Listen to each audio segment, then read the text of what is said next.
Le marché des MMO est composé de sous-genres et de niches.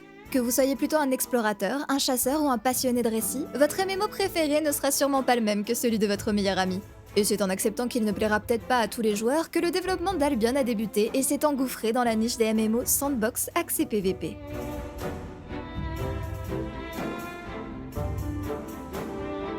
Mais avant de plonger dans le développement d'Albion, laissez-moi vous signaler que cette vidéo est sponsorisée. Et quand je dis sponsorisée, j'entends que Sandbox Interactive, le studio derrière Albion, a sponsorisé l'intégralité de la vidéo. Ouais, c'était plutôt osé vu le nom de ma série. Ça tombait bien puisqu'on parle très souvent d'Albion en stream et que j'ai toujours voulu trouver le temps de le tester. C'était donc l'occasion rêvée. Bien sûr, j'ai le droit de dire ce que je veux dans ma critique. Je vous propose donc qu'on laisse ce merveilleux texte informatif pendant les 2 premières minutes de vidéo, histoire que la sponsor soit claire pour tout le monde. Et si je vous donne envie de le tester, il est free to play et le lien est dans la description ainsi qu'en commentaire épinglé. Sandbox Interactive est une société berlinoise fondée en janvier 2012. Elle débute modestement avec 15 employés et un rêve. Développer le premier vrai MMO cross-platform, animant un monde laissé aux mains de ses joueurs. Our game will be available for Mac, Linux, Windows, but also for Android and iOS tablets. S'il est aujourd'hui commun de sortir ces jeux free-to-play sur PC mais aussi mobile, la volonté de réaliser un MMO cross-platform en 2012 peut paraître étrange. Mais ça se justifie assez aisément par la crainte de la disparition des ordinateurs. Pour ceux qui n'ont pas connu les années 2010, il y a vraiment eu un point où tout le monde était persuadé que les PC allaient s'effacer au profit des tablettes. Dans ce contexte, ça paraît pas surprenant que les gars de chez Sandbox tiennent à fiabiliser leur futur jeu en le développant pour autant de support que possible.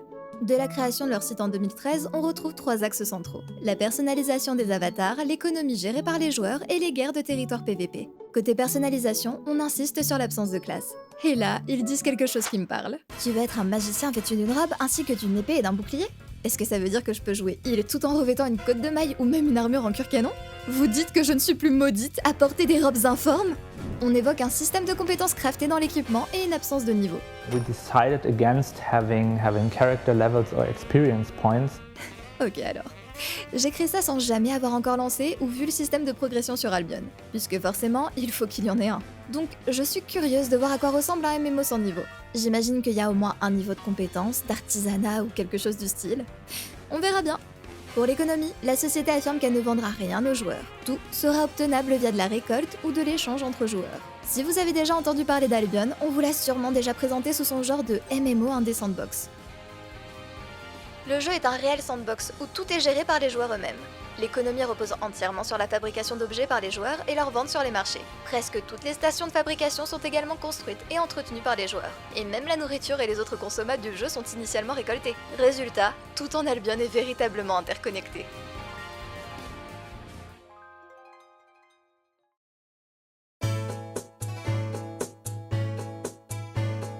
À ça, on ajoute des conséquences lors de la mort de son personnage. The exciting thing about our game is that you can really lose something. Being killed actually means you lose your equipment. So that really sucks.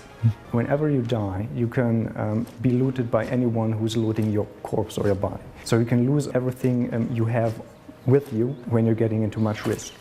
Oh, peut-être bien que la progression est liée à son équipement alors. Dès lors, on parle du fait d'acheter de la monnaie virtuelle via de l'argent réel. Sandbox Interactive voit ça comme un moyen d'encourager l'économie, tout en ne fournissant pas de réel avantage puisque seuls des objets craftables en jeu pourront être obtenus. Pour les guerres de territoire, on nous fait miroiter 800 territoires qui peuvent être conquis par des guildes, leur permettant d'y obtenir des ressources et de construire leur village.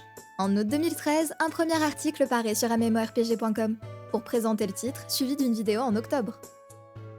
It is very important for Albion Online that it's not a single-player game, but it's really a multiplayer game where you have to play with other people, you have to socialize with other people, and you have to work together as a group. It was pretty clear that we have to do something different, like coming up with something very clean, something which you can easily read from the distance. Armies will clash as kingdoms will come and go, and this is of course the aim of the whole game. And you can really play any way you want.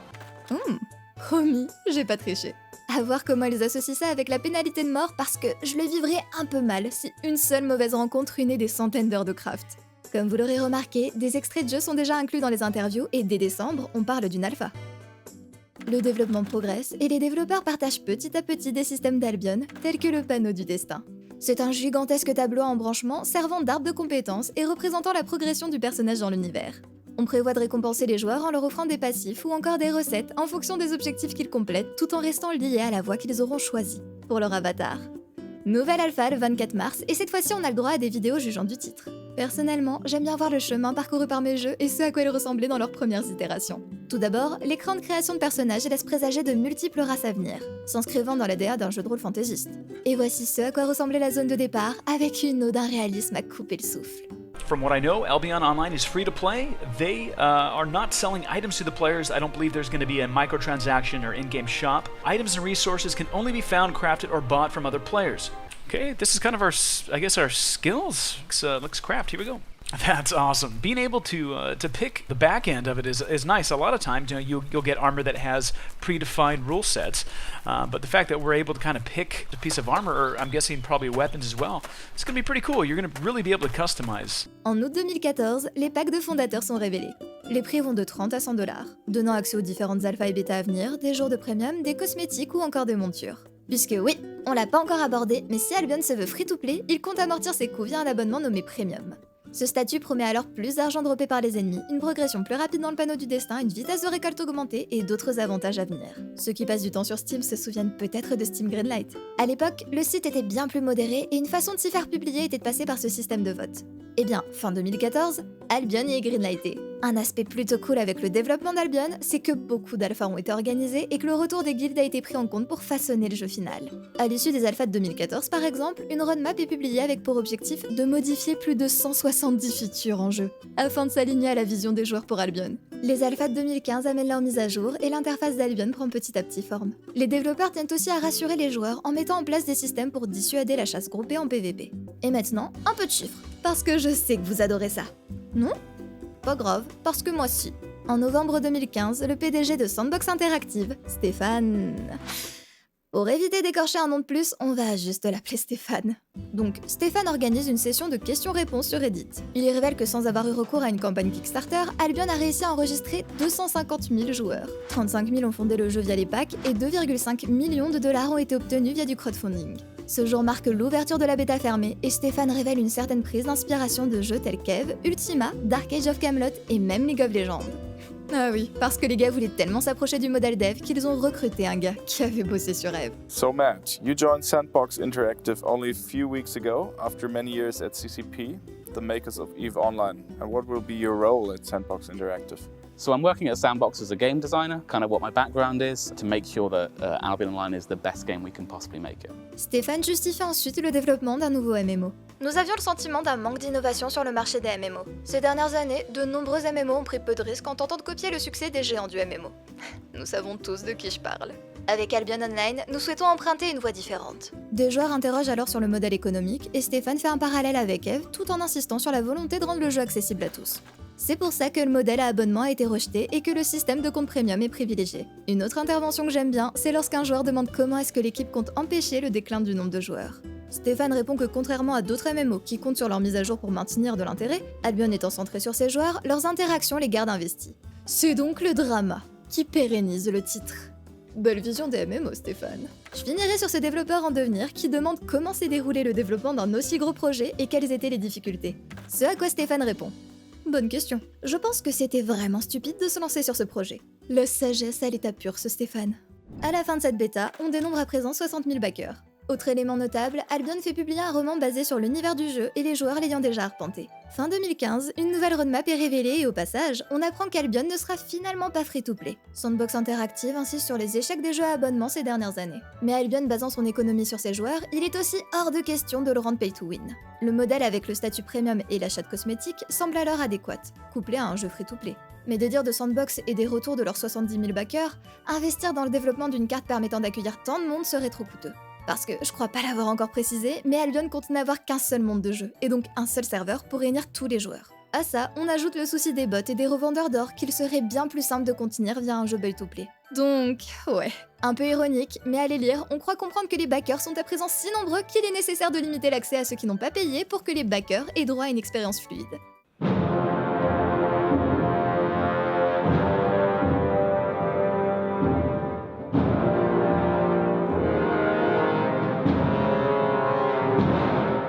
This summer, on July 17th, we'll be releasing Albion Online. This means from that point on there'll be no more wipes and players will finally be able to write the history of Albion. Finalement, à l'issue des nombreuses bêtas, la date de sortie officielle est fixée au 17 juillet 2017. Des chiffres sont partagés en avril, révélant près de 213 000 backers et une nouvelle FAQ évoque 10 millions de dollars levés. Le jour de la sortie, Stéphane est de retour en interview. Après près de 2 ans de bêta fermée, nous espérons avoir tout mis en œuvre pour assurer le succès du lancement.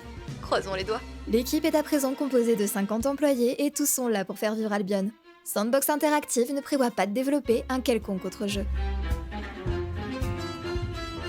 Mais on sait tous que les sorties de MMO se déroulent rarement bien. Outre les habituels soucis de connexion à la mise en ligne des serveurs, l'équipe doit reconnaître avoir des soucis d'infrastructure un peu moins de 2 semaines après la sortie. Les cartes sont trop peuplées, nécessitant d'isoler certains lieux dans des instances dédiées telles que le marché. Les combats mettant en scène de grands groupes de joueurs font aussi laguer les serveurs et des pics d'envoi de données provoquent des désynchronisations et des écrans noirs. Des joueurs en commentaire parlent de reboot des serveurs toutes les 3 heures et d'autres s'interrogent quant à de possibles DDoS. Et quelle perspicacité! En 2018, 2 membres de Sandbox Interactive ont participé à la DevCom. Je n'ai malheureusement trouvé aucune vidéo, mais on a accès à leur diaporama. L'équipe y met en avant ses 500 000 joueurs et son monde unique similaire à EVE Online, mais surtout, on y apprend qu'aucun membre de la core team originelle n'avait auparavant travaillé sur un jeu en ligne. Il a fallu prendre des décisions quant aux technologies à utiliser, et forcément, certaines ont été plus judicieuses que d'autres. Par exemple, à l'origine, Albion tournait sur un serveur Windows. C'est pas moi qui dis que Linux est mieux, c'est eux. Puis vient la slide numéro 34, intitulée « DDoS Attack ». Pour ceux qui ne connaissent pas le terme DDoS, ça signifie attaque par déni de service. En gros, on spamme un site de requête pour le saturer et que des clients légitimes ne puissent plus y accéder. On apprend donc dans le diaporama de la DevCom que les développeurs d'Albion ont cherché à mettre en place des protections contre ces attaques, mais... Oh, vous savez, ces trucs ça coûte un rein. C'est chiant à maintenir et en plus faudrait prendre des mois pour l'installer. Ils ont donc décidé de s'en passer. Slide numéro 35.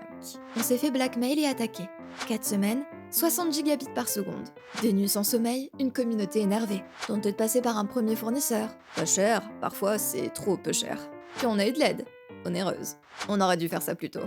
Donc ouais, ils se sont fait des DOS. Sale. Après ça, le jeu a continué ses updates, les mises à jour se sont enchaînées et le jeu a été proposé via Steam en 2018. C'est le 10 avril 2019 qu'Albion se décide à repasser sur un modèle de free-to-play pour inciter de nouveaux joueurs à tenter l'aventure. Sandbox Interactive reconnaît que le nombre de joueurs a diminué depuis la sortie, mais il est aujourd'hui stable, et suffit pour amortir les coûts de l'équipe de 35 développeurs. Ah ouais, il y avait une slide là-dessus aussi dans le diaporama. En gros, ils ont visé beaucoup trop gros alors qu'ils ciblaient un marché de niche et ont dû réduire leurs effectifs pour se réaligner avec la réalité. Au moins, faut bien leur reconnaître qu'ils sont honnêtes chez Sandbox. En décembre 2020, Sandbox Interactive est racheté par Stillfront. Albion revendique alors 120 000 joueurs actifs quotidiens et gère un chiffre d'affaires d'un peu moins de 10 millions d'euros par trimestre. Stillfront exploitant des jeux mobiles, il voit en Albion une chance d'étoffer son catalogue.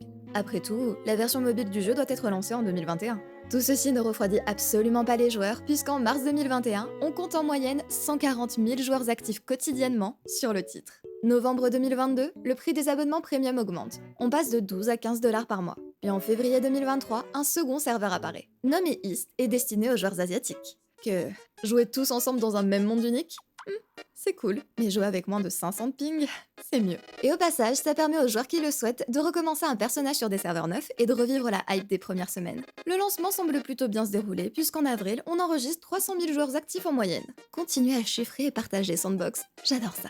Merci. Ce qui est moins cool pour Sandbox, c'est que leur protection des DOS hors de prix ne semble pas tant faire le café finalement. L'été 2023, on parle d'attaques sans précédent. Donc, soit ils ont menti et n'ont pas pris une si bonne protection, soit quelqu'un leur en veut vraiment, vraiment beaucoup. Les gars d'Albion font d'ailleurs le rapprochement entre des bandes de bots et les dites attaques. Coïncidence ? Peut-être, mais c'est tout de même plus drôle de se dire que des revendeurs de gold sont tellement frustrés qu'ils sont passés à l'attaque. En mars 2024, c'est au tour de l'Europe d'avoir droit à ses propres serveurs, pas trop tôt. Et c'est malheureusement déjà l'heure de nos dernières stats officielles. Mais elles sont accompagnées d'un joli graphe, donc ça va, j'accepte. Est-ce que le studio ne communique plus parce que les chiffres baissent ou stagnent ? Possible. En même temps, faut reconnaître qu'ils ont pas trop d'intérêt à communiquer sur des chiffres autres que positifs. À en suivre la page de news du site officiel, l'ajout de contenu semble être régulier depuis, avec une mise à jour s'apparentant à ce que représente une nouvelle extension prévue pour le 30 juin. Mais on jettera un œil plus tard. Sur la version Steam, on a des pics d'environ 10 000 joueurs en soirée. Oh ouais, ça se sent tout de suite qu'on joue pas un vieux MMO oublié pour une fois. Vous pouvez aussi passer par le launcher dédié ou par la boutique Android ou iOS. Vous pouvez même passer par le client Epic si vous préférez d'ailleurs. Tendance à l'oublier celui-ci, j'avoue. Sur Steam, des évaluations plutôt positives depuis sa sortie. Si jamais vous voulez explorer avec moi d'autres MMO, abonnez-vous et partagez la vidéo pour ne pas rater nos prochaines aventures. Donc, ça vous dit de découvrir un MMO sandbox indépendant ?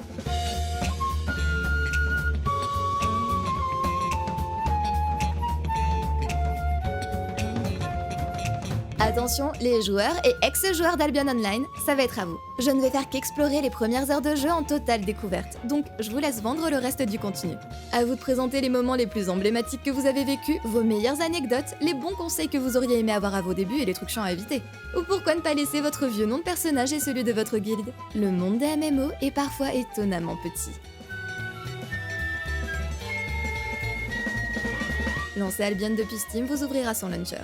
Personne n'est surpris. Plus gênant, chaque lancement d'Albion s'accompagne d'une courte cinématique pour introduire l'univers et celle-ci n'est pas sous-titrée. Pas très accessible si vous ne maîtrisez pas l'anglais donc.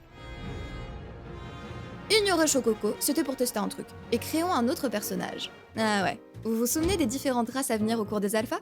Oubliez. Sur Albion, on est humain et rien d'autre. On choisit donc son genre puis parmi des presets. On a par la suite le droit de modifier quelques détails et est-ce que vous pouvez arrêter de tourner la tête, madame ? J'essaie de choisir votre visage là. Alors, vous aurez peut-être remarqué que mon avatar a un grand cœur, on va dire. Mais ce qui surprend réellement, c'est que changer ses sous-vêtements change sa corpulence.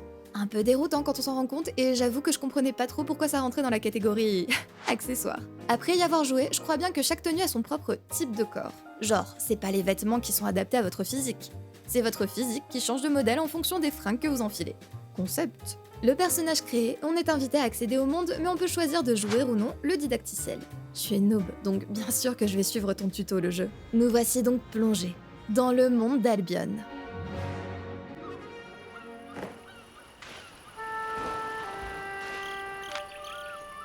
Pour rester digne de sa vibe fantasy médiévale, nos aventures débutent sur une plage alors qu'on semble avoir fait naufrage. Albion a une DA rétro très similaire à un mix entre Ultima Online et RuneScape, je trouve.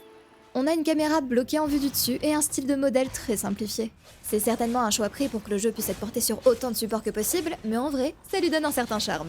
Au moins, suffit de voir un bref extrait pour reconnaître Albion, et je préfère ça de loin à un énième jeu Unreal Engine. Quand je dis que la caméra est bloquée en vue du dessus, j'entends vraiment que vous ne pouvez pas la bouger. Impossible de la pivoter ou de l'aligner différemment. La seule interaction possible, c'est le zoom. Heureusement, l'univers est assez bien pensé pour que rien ne bloque jamais votre champ de vision ou que les éventuels murs au premier plan s'effacent. Pas de ZQSD non plus ici, on clique pour se déplacer. Bien plus dramatique, impossible de sauter. Pourquoi des jeux en ligne me font-ils subir un tel supplice ? On est bien rescapé d'un naufrage comme nous le confirme ce brave artisan. Ouais, tu mérites même pas, non ?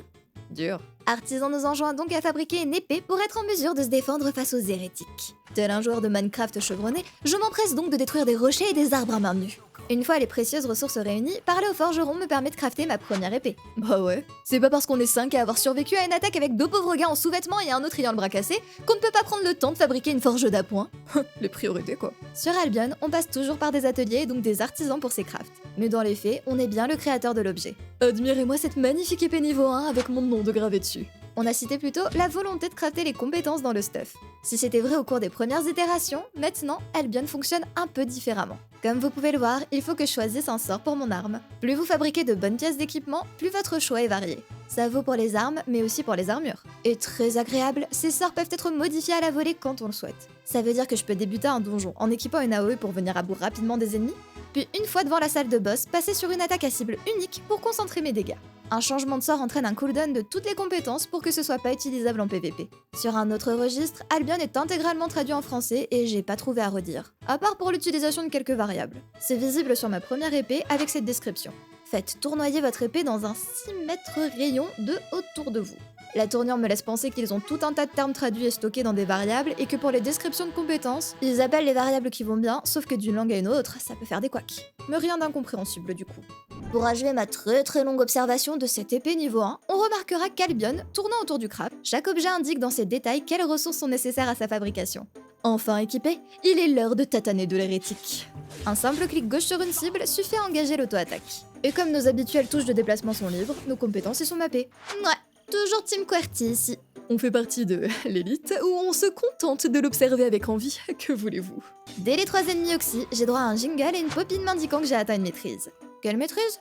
Il est temps d'ouvrir le fameux panneau du destin. Alors, ouais, c'est un grand panneau.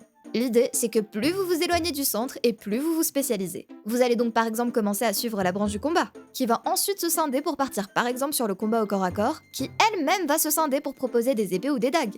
Et ça va comme ça jusqu'à une pièce d'équipement précise. Le conseil qui revient beaucoup en jeu, c'est de ne pas tenter de tout faire et de se spécialiser immédiatement. Puisque oui, dans la théorie, vous pourriez tenter de 100% le jeu. Mais je sais pas si quelqu'un s'en est déjà approché, je sais même pas combien de temps ça prendrait. Oh, oubliez ça. Vous êtes de grands malades. Réaliser des actions en jeu vous permet de débloquer des jalons. Du genre, si je tape des ennemis avec un marteau, je fais progresser mon jalon des marteaux. Si j'abats un arbre, celui de mon jalon de bûcheron. C'est pour ça que, dans l'idée, vous pouvez choisir de n'être qu'un pêcheur. Max votre arbre de pêche et ne faire que ça dans le jeu. C'est vous qui décidez. C'est aussi pour ça que vous pouvez choisir de manier une épée et de vous équiper d'armure en tissu. Rien ne vous arrête. Si vous partez sur une run full combat, ce sera alors bien plus simple d'acheter votre équipement au marché plutôt que de vous amuser à monter vos arbres de craft. Ok, il est temps de quitter notre instance de naufragés et de rejoindre la zone de tuto multijoueur. Très appréciable, le monde d'Albion n'est certes pas seamless, chaque région étant explosée en petites zones, mais les temps de chargement entre chacune de ces zones sont expéditifs. Dès que j'aperçois des joueurs courir, le jeu m'arrête pour m'informer que les groupes sur Albion sont récompensés. A priori, être dans un groupe peut apporter jusqu'à 40% de bonus de renommée. Voyez ça comme votre expérience. Très bon point donc. Et vous remarquerez aussi que par défaut, le jeu fait rejoindre un chat spécifique à votre langue. J'ai donc le droit à un chat grouillant de français qui est rarement inactif. De prime abord, j'ai tout de suite vu ça comme un excellent point, puisque les gens y posaient régulièrement des questions et que ça m'apprenait des systèmes au passage. Sauf que c'était sans compter sur la légendaire toxicité des chats français. C'est simple. À chaque fois que je le lance, le jeu me remet dans le chat français. Il n'y a pas eu un seul jour sans débat politique raciste ou insulte bien crue. J'ai donc pris l'habitude de switcher dans un chat international juste histoire de pas avoir à poser les yeux sur des insultes random en regardant le bas de mon écran. Ah et les vieux joueurs de Dofus ? Y a pas idée d'être insupportable sur d'autres MMO quand on vous demande rien. Je jure. Donc de base, très très bonne feature. Dans les faits, je pense qu'en tant que Français, on le mérite pas.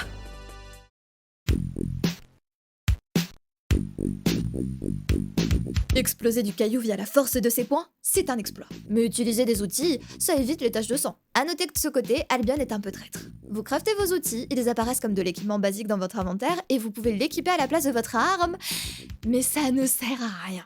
Au début, je m'embêtais à switch dès que je voulais récolter quelque chose, pensant que ça apportait au moins un passif, mais semblerait que ce soit des restes d'une alpha. Avoir ces outils dans son inventaire suffit à les utiliser automatiquement. Ah, et vous remarquerez qu'on m'a fait acheter une monture et qu'elle a un petit dans son cadre. C'est donc l'heure du cours sur les tiers.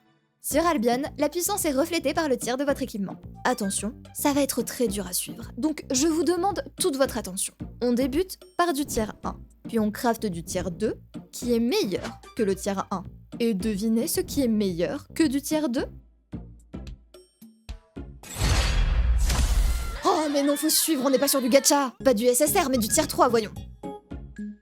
Actuellement, on peut atteindre du tiers 8 et les ressources nécessaires pour obtenir chaque tiers augmentent de façon exponentielle. Vous aurez du tiers 3 en quelques heures, le 6 déjà ça vous demandera un peu de farm et les derniers sont nettement plus compliqués à atteindre. À ça, vous pouvez ajouter la qualité de chaque équipement puisque lors du craft, vous pouvez avoir de la chance et obtenir un objet de meilleure qualité. Petit détail intéressant concernant le craft, on vous demande toujours des ressources des tiers précédents. Si vous voulez crafter du cuir tiers 2, il faut réunir des ressources tiers 2 mais aussi des ressources tiers 1. J'imagine que c'est nécessaire pour continuer à générer de la demande et donc un besoin pour les ressources récoltées par les nouveaux joueurs. Car oui, les ressources aussi fonctionnent par tiers, comme l'intégralité du jeu à vrai dire. Une fois les tutoriels de la zone de départ achevés, on choisit une ville de départ. Il y en a 5 avec des biomes variés et dans les faits, vous pourrez changer de zone en vous y déplaçant plus tard, si vous le souhaitez. Mais je vais en profiter pour parler un peu plus de la carte. Le monde d'Albion est plutôt grand, et on dispose donc de différents biomes. Du style, si vous voulez récolter des minerais, alors il faut vous rendre dans une zone montagneuse. Pour du bois, vous irez dans une forêt, etc.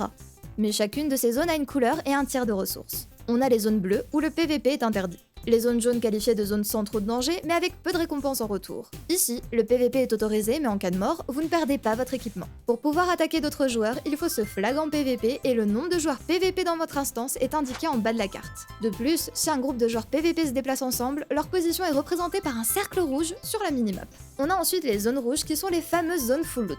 Ici, une mort en PVP signifie la perte de tout votre inventaire. Ce sont donc des zones à plus haut risque qui rapportent aussi plus. Enfin, on a les zones noires. Là, pour le coup, vous êtes automatiquement flag comme un joueur PVP. Donc vous ne perdez pas de réputation pour avoir attaqué un joueur non PVP. Il y a aussi aucune indication lorsqu'un groupe PVP vadrouille. C'est là qu'on trouve les meilleures récompenses comme les ressources de tier 8. Chaque instance vous indique aussi le nombre de joueurs s'y trouvant et le type de ressources que vous pouvez y trouver. Le système de couleurs et de tiers est donc très clair pour voir d'un coup d'œil où vous rendre. Et lors d'événements, ils ont même le droit à leur propre rendu sur la carte. Oh, genre, le jeu ressemble à ça? Je peux même pas zoomer convenablement sur mon personnage, mais il y a de l'animation des bouts.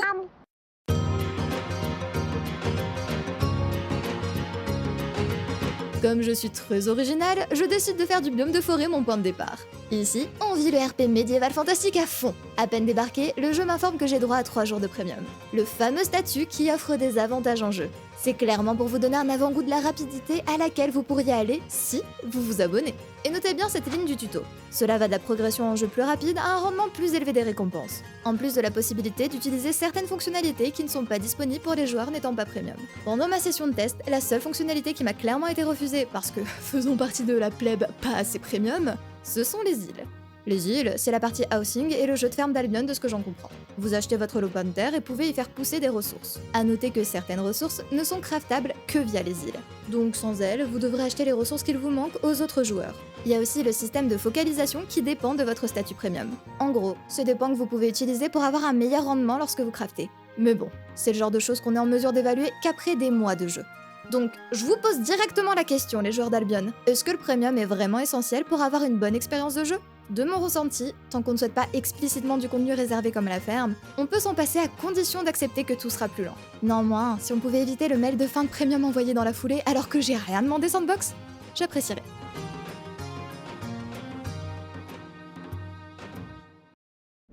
Mais dans l'immédiat, c'est clairement pas le problème de bébé Zedit qui débarque sur le continent. Parlons plutôt des quêtes et du journal. Albion se veut être le MMO Sandbox par excellence. Pas de linéarité ici. Une mise à jour a étoffé la zone de tutoriel via une quête pour aiguiller les joueurs, et une fois arrivé sur le continent, on vous en proposera quelques autres pour vous familiariser avec les systèmes, mais c'est tout. Si vous voulez avoir des directions ou des indices sur ce que vous pouvez tenter, vous avez votre journal. En vrai, il fonctionne comme un système de haut fait et vous indique lesquelles vous pouvez tenter. Quelques activités vous sont donc proposées en permanence, et lorsque vous en accomplissez une, vous êtes récompensé par de la renommée par exemple. C'est un système que j'aime bien, puisque qui dit pas de quête dit aussi que le joueur peut très vite se sentir submergé par la quantité de contenu sans vraiment savoir vers quoi se tourner. Personnellement, quand un jeu me lâche trop soudainement, j'essaie tout un tas de trucs en parallèle puis je finis très vite par lâcher, puisque j'ai l'impression de ne progresser en rien. Là au moins, on vous rappelle que des instances que vous n'avez pas encore tentées existent, et on vous met au défi de les essayer en vous récompensant si vous le faites. Je trouve que c'est un bon équivalent aux quêtes, même si je regrette l'absence de dialogue ou de PNJ marquant du coup. Oh les gars, vous pouvez arrêter de vous taper ici, vous faites laguer mon jeu. Et non ? Maintenance ? Comment ça, maintenance quotidienne ? Bon, on est mercredi midi. J'ai faim de toute façon, donc autant en profiter pour aller récupérer de quoi manger, j'imagine. L'estomac rempli, je reprends mon exploration. Le jeu m'encourage à rejoindre une expédition solo. Dans chaque ville, il y a un chef des expéditions auquel on peut parler pour s'inscrire à des instances. C'est du contenu hautement recommandé pour les nouveaux joueurs puisqu'on obtient une récompense pour chaque première expédition réalisée quotidiennement. Et oui, qui dit solo sous-entend aussi que vous pouvez tag en équipe. Là, comme je suis encore un bébé, le jeu ne me le permet pas, mais en gagnant en high level plus tard, j'aurai accès au sous-onglet du contenu de groupe. Ah ouais. Albion adore mettre différents menus via des icônes latérales sur ses fenêtres. Je le précise parce qu'il m'a fallu un temps d'adaptation avant de prendre l'habitude de vérifier les autres menus. Genre, j'ai vraiment mis longtemps avant de trouver le menu des armures. Mais bon, c'est avant le burger donc j'ai une excuse. Les expéditions, ce sont donc de petits donjons avec un boss final. Et vous remarquerez via la recherche de groupe qu'il y a bien des rôles sur Albion. Bien qu'on n'ait pas de classe, le jeu vous définit tout de même en tant que tank, DPS ou heal. Ça doit être sympa pour prendre son personnage en main et tenter des actions de groupe comme du soin j'imagine. Mais c'est clairement pas le contenu préféré des joueurs puisque même en tant que heal, un dimanche après-midi, j'avais toujours pas trouvé de groupe après 50 minutes de recherche. Même sans suivre les indications de son journal, en se baladant un peu, on tombe sur pas mal de contenu. Comme ce donjon solo par exemple. Ce sont des instances qui pop de façon aléatoire sur la map. Et malgré son nom, vous pouvez y pénétrer en groupe, comme en témoigne Roger qui s'est engouffré à ma suite. On arrive au boss et Roger qui est clairement beaucoup trop haut niveau pour le coin, essaye de m'épauler sans rouler lui-même sur l'ennemi. Comme à ce moment-là, je savais pas que le monde était unique, donc il y avait très peu de chances que Roger soit un autre français au pif sur le serveur européen. Je tente de dire merci dans le chat, mais j'ai même pas encore le droit de parler. Bon, pas grave. Je vais pour looter le coffre de fin de donjon, mais Roger initie un échange et m'offre une lance tier 4. Alors, je vais pas dire non que c'est commun les joueurs haut niveau qui prennent les nouveaux en pitié et leur balancent leur reste, mais faut bien se dire que pour manier une lance tier 4, il faudrait que je farme quelques heures au moins. Là, je prends tout de même le temps de lui chuchoter en direct pour le remercier. J'aime que les couleurs de chat sur la MMO soient souvent normalisées entre les titres. Et Roger m'invite à rejoindre sa guilde. Ok. Tout ça c'était donc pour ne pas me spam directement avec l'invitation et augmenter ses chances. Je vois. C'est pas comme si j'avais d'autres plans de toute manière, et telle une nana qui se fait démarcher au pif et accepte de signer sous la pression, je rejoins sa guilde. Ok Roger, je vais me mettre au travail, c'est bon.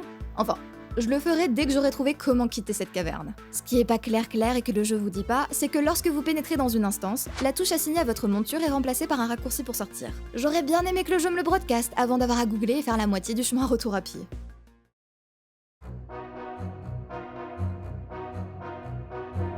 Je suis alors les instructions de mon cher maître de guilde, aka Roger, et je commence à farmer. Je décide de me spécialiser en dépeçage pour pouvoir level up mes compétences de combat au passage. Mais si je croise d'autres ressources récoltables avec mes outils, autant les récolter, on va pas se priver. Un aspect très cool, c'est que comme je l'ai déjà dit, Albion veut que vous vous spécialisiez. Vous pouvez donc choisir d'être uniquement un chasseur sans jamais participer à d'autres combats. Et pour être sûr d'être efficace, vous pouvez alors vous équiper de stuff prévu pour la chasse. Ok du coup, je commence par acheter un buff. Les montures c'est super important, puisque lorsque vous mettez pied à terre, vous avez un périmètre dans lequel elles restent invoquées. Les bœufs, ça permet de porter beaucoup de choses en plus, donc tant que je reste à côté, je ne serai pas condamnée à marcher à 2 à l'heure à cause du surpoids. C'est aussi important d'avoir une monture rapide si vous faites du PVP, puisque tant que vous restez à côté, elle n'est pas désinvoquée et vous pouvez vite remonter dessus pour fuir. Une fois que vous avez la bonne monture, vous pouvez choisir de vous booster via de la nourriture. Il y en a des variés en fonction de l'activité que vous prévoyez. Puisque je compte partir en récolte, il me faut de la tourte au porc qui augmente ce que je peux porter et ma vitesse de récolte. Ok, maintenant cherchons la fameuse armure dont je parlais. C'est mon côté chieuse qui ressort, mais les menus sont un peu petits et durs à naviguer. Les faire se dérouler vers le haut, ça les rendrait clairement plus lisibles.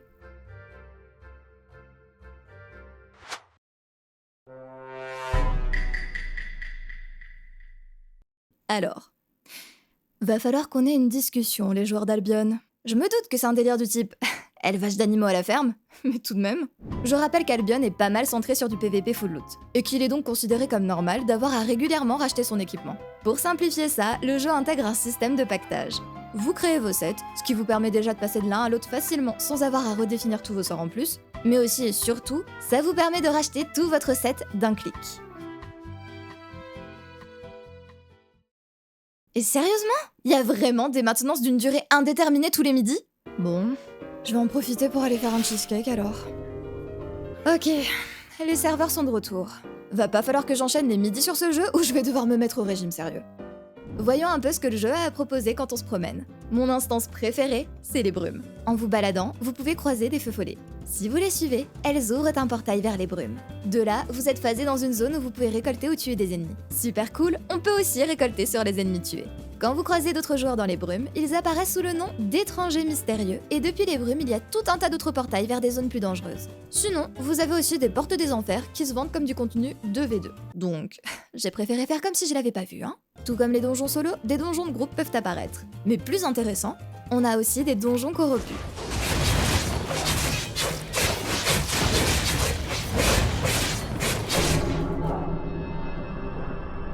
Ah. Un instant, je vais en profiter pour sortir le cheesecake du four. Oh, si vous avez tenu jusqu'à cette partie de la vidéo, commentez c'est quoi la dernière sucrerie que vous avez dégustée. Venez, on donne forme tout le monde. Ok, on parlait de donjons corrompus. Ces instances sont différentes des donjons solo. Ici, vous avez une carte et surtout, des joueurs peuvent vous envahir pour du PVP. Ça devient donc une course à « Est-ce que vous parviendrez à venir à bout du boss de fin d'instance avant qu'un joueur ne vous tue ?» C'est une introduction plutôt cool au PVP puisqu'ici aussi, on ne perd pas son équipement. Bon, moi je suis nulle en PVP et je panique bien trop, mais vous avez l'idée. Tu peux partir dignement, petite Isidite. Tu as tenté du PVP et rien que pour ça, je suis très fière de toi. Ah, et il y a un menu de recherche de groupe, mais au vu de l'activité qui s'y trouve, je pense que vous avez plus vite fait de tanker les insultes du chat pour y proposer des activités. Il y a encore tout un tas d'autres activités auxquelles j'ai pas participé, qu'un peu trop PVP pour moi, comme les routes d'Avalon ou encore les guerres de faction. Il y a des arènes, des guerres de territoire, du guilde contre guilde, des châteaux à conquérir. Côté craft, en plus de la récolte, on a de l'enchantement, de la cuisine, de l'alchimie. Si vous vous concentrez sur la vente, il faut savoir que chaque marché et la banque de chaque ville sont indépendants. C'est donc une profession totalement viable d'acheter des ressources communes dans certains biomes et de voyager vers d'autres pour les revendre plus cher. Vous pouvez aussi acheter une île à condition d'être premium pour y construire votre ferme et élever des animaux. En PvE, il y a tout ce que j'ai déjà cité, ainsi que des world boss et des donjons fixes. Je fais toute la liste parce que j'avais toujours évité Albion car présenté en premier comme un jeu PvP full loot. Et bon, vous savez que le PvP et moi, ça fait 4 trillions. Cette sponsor, c'est un peu mon coup de pied aux fesses pour me forcer à lancer le titre malgré mes a priori. Au final, le jeu est sans cesse enrichi de nouvelles activités, donc encore une fois, je m'adresse aux gros joueurs. Est-ce que vous pensez qu'un joueur qui reste en zone jaune et tente rarement du contenu full loot peut s'amuser sur le long terme sur Albion? Faisons un rapide tour dans le magasin qui est supposé n'être que cosmétique. Tout de suite à l'ouverture, le jeu propose un poney blindé et 2 packs. Le poney est une apparence pour monture et est associé à 1300 or environ pour 20 $. Et prenez-en de la graine les autres MMO free-to-play. Pas de monnaie intermédiaire bidon pour embrouiller lors des achats. Ici, on parle directement en dollars. Devrait y avoir une loi pour tous les forcer à faire ça. Mais oui, il faut aussi qu'on parle des tokens. Comme sur Go, vous pouvez acheter et vendre une monnaie spécifique contre la monnaie en jeu. On achète donc de l'or, 600 pour 5 $ ou 14 250%, puis en fonction du cours de l'or, on peut l'échanger contre de l'argent qui est la monnaie en jeu. On s'abonne au statut premium via de l'or ou de l'argent. Un mois pour 3750 or ou 24 millions d'argent. J'allais dire que je suis pas fan de la nécessité de passer par une monnaie intermédiaire pour s'abonner ici, mais je retire. La boutique propose bien des abonnements directs et vous pouvez même vous contenter de 7 jours pour 5 $. Donc, vraiment, prenez tous exemples. Les packs, eux, regroupent des cosmétiques d'armure et possiblement du temps de premium. Après, on peut pas voir les détails des objets à l'unité pour s'assurer de ce qu'on achète. De plus, je vais être tatillonne encore une fois Sandbox. Mais la mention du « obtenez gratuitement de l'or et des objets cosmétiques » alors que c'est inclus dans un pack acheté 45 $, je trouve ça limite.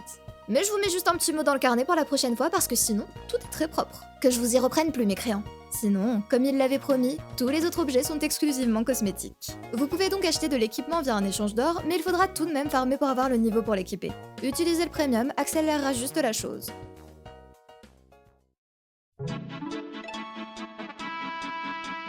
Ça va être une comparaison relativement bancale, mais pour moi, Albion c'est l'évolution du grind des free-to-play asiatiques. Non, attendez, laissez-moi expliquer, promis, je dis pas ça en mal. À l'âge d'or de Flive par exemple, vous passiez des après-midi entières dans des plaines à taper en boucle les mêmes packs de mobs pour monter de niveau. Sur Albion, vous allez passer des week-ends à tourner en rond sur des cartes pour récolter des ressources. Mais là où ils ont amélioré la formule, c'est qu'ils ont diversifié le farm. Vous en avez assez d'abattre des arbres sur cette carte? Pourquoi ne pas suivre un feu follet pour parcourir les brumes? Leur récolte vous suffit pour aujourd'hui? Ça tombe bien, votre guilde part en donjon. On n'a pas plus de quêtes ou d'histoires à suivre, mais la satisfaction de gagner en puissance est la même et surtout, elle est amplifiée par le panneau du destin qui se remplit. Pour réunir assez d'informations pour cette vidéo, j'ai joué une 12aine d'heures. Et il y a premier degré, un après-midi où je me suis mise devant un reportage tout en baladant et en récoltant tranquillement. C'est qu'après plusieurs heures que je me suis rendu compte que j'avais rien noté. Donc que je me suis forcée à lancer du contenu que je n'avais pas encore testé. Le PVP me faisait vraiment peur dans le sens où je craignais de devoir forcément y passer. Mais dans les faits, si je veux continuer à farmer lentement dans les zones jaunes, rien ne m'en empêche.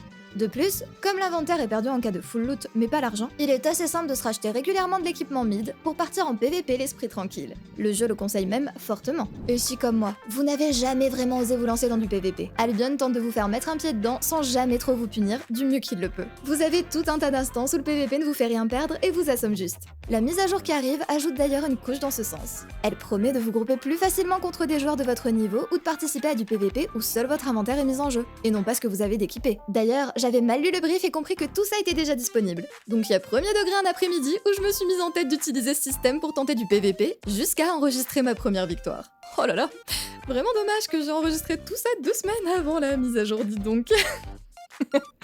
Je remets une couche pour tous les joueurs vétérans arrivés jusqu'ici. Mais je suis vraiment curieuse de la viabilité du jeu sans le premium selon vous, et encore plus de si vous trouvez le contenu suffisant pour s'amuser quasi uniquement en PvE. Si d'aventure vous voulez tester Albion et que vous n'y avez encore jamais mis les pieds, faites juste attention à ces fameuses maintenances. Fermer les serveurs tous les jours à midi heure française, c'est plutôt extrême. Et si vous comptiez récolter des ressources sur la version mobile pendant votre pause repas, ça semble compromis.